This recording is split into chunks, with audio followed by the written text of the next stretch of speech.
नमस्कार मित्रों, आज हम पौराणिक प्रसंग लेकर उपस्थित हैं। आज का प्रसंग है नहुस को मिला शाप। मित्रों, प्रसंग की तरफ बढ़ने से पहले आप हमारे चैनल को जरूर सब्सक्राइब कर देना। आइए चलते हैं प्रसंग की ओर।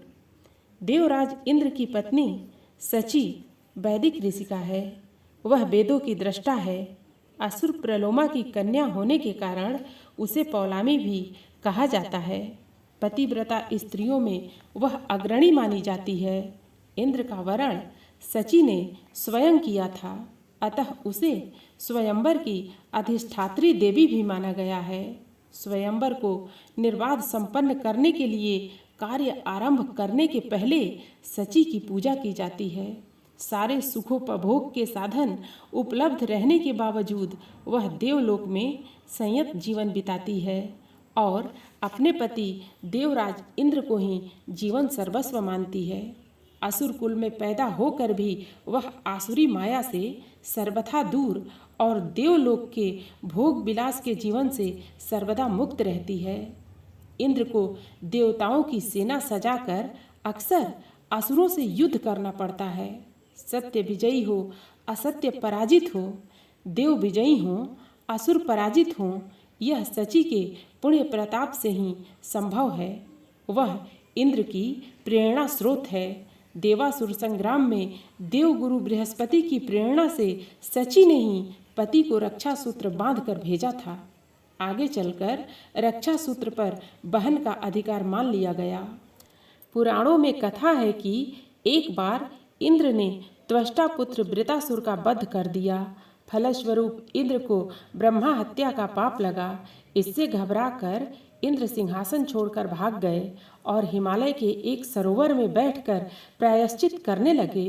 इंद्र के सिंहासन पर आरूढ़ न रहने से तीनों लोकों में अराजकता फैल गई। वर्षा होनी बंद हो गई और सूखा पड़ गया। पृथ्वी पर अन्न की उपज कम हो गई। फलस्वरूप लूट खसोट का बाजार गर्म हो गया। भूख के मारे चारों ओर हाहाकार मचने लगा। तब ऋषि मुनियों एवं देवताओं ने विचार कर पृथ्वी लोक से धर्मात्मा राजा नहुस को बुलाकर उनका इंद्राभिषेक कर दिया। राजा नहुस इस योग्य थे भी, लेकिन प्रभुता और एकाधिकार पाने पर किसे अभिमान नहीं हो जाता। नहुस के साथ भी ऐसा ही हुआ। नहुस ने सोचा कि अब तो मैं इंद्र हूँ, स्वर्ग के सारे भोगों पर मेरा अधिकार है। अतः इंद्राणी सची को पाने के लिए वह व्याकुल हो उठे। इंद्र की व्याकुलता का समाचार जब सची ने सुना तो वह घबरा उठी। वह देवगुरु बृहस्पति के पास पहुंची और उनसे इस गंभीर समस्या से निपटने का कोई समाधान पूछा। देवगुरु बृहस्पति ने उसे आश्वस्त किया और उससे कहा कि वह अपने पति धर्म का पालन करती रहे। इस कठिन घड़ी में उसका पतिव्रत धर्म ही उसके काम आएगा। इधर जब नहुस को इस बात की जानकारी मिली कि सची देवगुरु बृहस्पति के पास गई थी तो उन्होंने चेतावनी दी कि यदि गुरु बृहस्पति या अन्य किसी ने उनकी इच्छा पूर्ति में बाधा डालने का कोई प्रयास किया तो वह उसका वध कर देंगे। देवताओं ने किसी तरह उन्हें शांत किया। नहुस ने सची के पास संदेश भेजा कि अब वह इंद्रासन पर आरूढ़ हैं, इसलिए इंद्र के निमित्त उपभोग संबंधी सभी चीजों पर उनका हक है। अतः अब से इंद्राणी उनके महल में आ जाएं और जिस प्रकार पूर्ववर्ती इंद्र की सेवा करती थीं उसी प्रकार उनकी भी करें। कहने का भावार्थ यह कि पूर्ववर्ती इंद्र की भांति ही सची पत्नी रूप में उनकी भी सेवा करें। नहुस का आदेश सुनकर सची उलझन में पड़ गईं।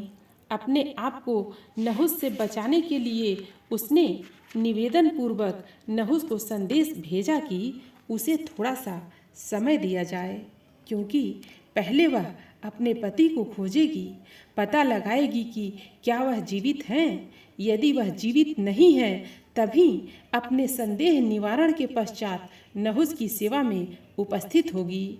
सची की यह बात नहुस को उचित लगी। वह प्रसन्न हो गए।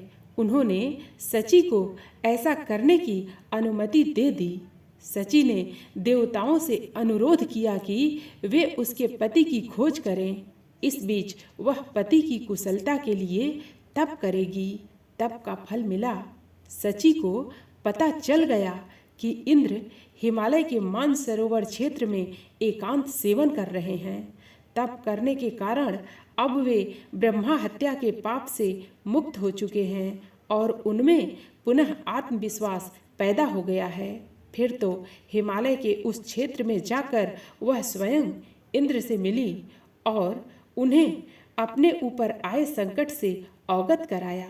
सची के मुख से सारी बातें सुनकर देवराज इंद्र भी चिंतित हो गए। दोनों ने मिलकर एक योजना बनाई। इसमें देवगुरु बृहस्पति को भी सम्मिलित कर लिया गया। इसके पश्चात सची ने नहुस को संदेश भिजवाया कि मैं आपकी आज्ञा का पालन करने को तैयार हूँ, लेकिन आपसे प्रथम मिलन चिर स्मरणीय बने, इसके लिए मैं चाहती हूँ कि आप किसी ऐसे वाहन से आएं जिसकी आज तक किसी ने कल्पना भी न की हो। ऐरावत हाथी, उच्चैस्त्रवा घोड़ा आदि तो आपके वाहन हैं ही, उन पर आपको आते देखकर मैं पूर्व स्मृतियों को नहीं कुरेदना चाहती। क्यों न आप शिविका पालकी में बैठकर आएं। उस शिविका को सप्तर्षि उठा कर ले चलें।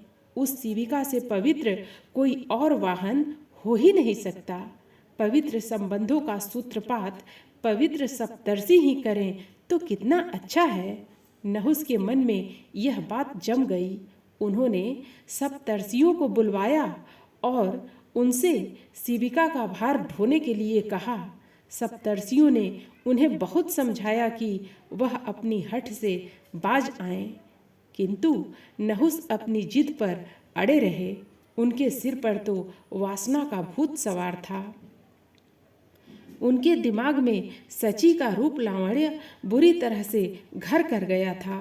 ऋषियों की बातों पर ध्यान न देकर उन्होंने शिविका मंगवाई और उसमें स्वयं बैठकर ऋषियों को जल्दी से शिविका उठाकर महल तक ले जाने का आदेश दे दिया। अब ऋषियों को बोझा ढोने का अभ्यास तो था नहीं, इसलिए अनमने भाव से उन्होंने शिविका तो उठा ली, लेकिन धीरे धीरे चलने लगे। नहुस के लिए उनका ऐसा व्यवहार असह्य था। वह सची से मिलने को बहुत आतुर हो रहे थे। उन्होंने ऋषियों को तेज गति से चलने के लिए उपसर्प अर्थात अति शीघ्र चलो ऐसा कहा। नहुस के ऐसे व्यवहार से ऋषि क्रोधित हो गए। उन्होंने शिविका नीचे रख दी। क्रोध में भरकर ऋषि अगस्त्य ने उन्हें शाप दे डाला। अरे अधर्मी नहुस, तू सर्प सर्प क्या चिल्ला रहा है? जा, तू सर्प हो जाए। शाप मिलते ही नहुस सर्प रूप में पृथ्वी पर एक अंधे कुएं में जा गिरे और चिरकाल तक उस कुएं में कष्ट भोगते रहे। फिर द्वापर के अंतिम काल में भगवान श्री कृष्ण के स्पर्श से उन्हें सर्प योनि से मुक्ति मिली।